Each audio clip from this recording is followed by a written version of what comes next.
Господине Леруа, изминативе недели во Република Македонија престојува голем број амбасадори, министри и други високи дипломати. Преку видео порака се огласи председателот Макрон. Нивните пораки се поврзани со референдумот и со евроатлантските интеграции на земјата. Ве молам, уште еднаш кажете ни зошто е толку важно да биде успешен референдумот. Tous les Européens s'intéressent à la Macédoine. Сите пријатели на Македонија во Европа, вклучувајќи го и председателот Макрон, се надеваат дека договорот ќе биде потврден со референдумот, а потоа во собранијата на Македонија и на Грција. Зошто? Затоа што сите посакуваме Македонија да се доближи до НАТО и до Европската унија. Ние во Франција имаме искуство со договорот меѓу генералот де Гол и канцеларот Аденауер.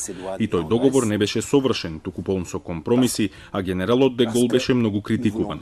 Сепак договорот беше усвоен, а денес секој признава дека е од суштинско значење за односите меѓу Франција и Германија, но и за односите во Европа.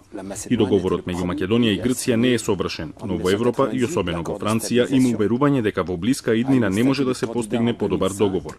А сите што сакаат договорот да пропадне, ќе имаат историска одговорност, зашто е значаен не само за односите со Грција, туку и со НАТО и со Европската унија. Само пред неколку месеци Франција беше најголемиот противник Република Македонија да добие датум за отпочнување на преговорите со Европската унија. Нели е тоа во контрадикторност со сегашните пораки да се остане на евроатлантскиот пат? Non, je précise, et là le président Macron était très clair. Не, ќе бидат јасен, како и председателот Макрон во говорот во Сорбона. Франција не се противи на влезот на Западен Балкан во Европската унија, но прво треба да се испочитуваат некои критериуми. Тоа значи дека предстојат реформи, а тие ќе бидат предмет на извештајот за напредокот во јуни наредната година. Европската перспектива на Македонија никогаш не е доведена во прашање. Има ли Република Македонија помалку шанси од Република Северна Македонија?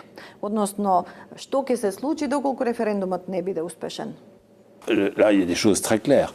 L'invitation. Работите се јасни. Поканата за пристапување во НАТО е овде. Единствениот услов е договорот да биде изгласан во двете собранија. Ако го нема договорот, поканата пропаѓа, а Грција нема да дозволи Македонија да почне пристапни преговори со Европската унија. Ако нема успех на референдумот или во македонското собрание, тоа приближување до НАТО и Европската унија е одложено до датум што не може да се одреди и може да биде многу далеку. За време на вашиот престој во земјава имавте средба и со лидерот на опозицијата Христијан Мицкоски. Што му порачавте вие, што тој вам?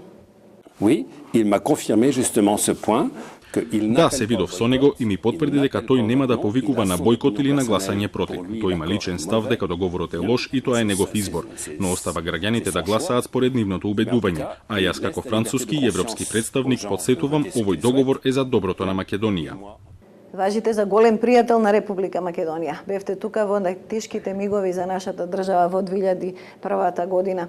Член сте на групата Охрид, пријатели на Република Македонија. Па која би била вашата најпријателска порака до македонските граѓани? À titre personnel, ça me paraît une évidence.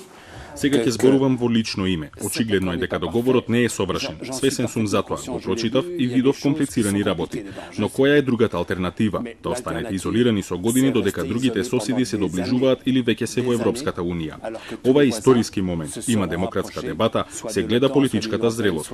Ние пријателите на Македонија можеме само да изразиме надеж и желба сите македонци да излезат да гласаат и ако е можно во полза на овој договор. Со тоа ќе има возможат на сите европејци, особено на оние што ја сакаат Македонија, да и помогнат. Месија Руа, мерси beaucoup. Благодарам.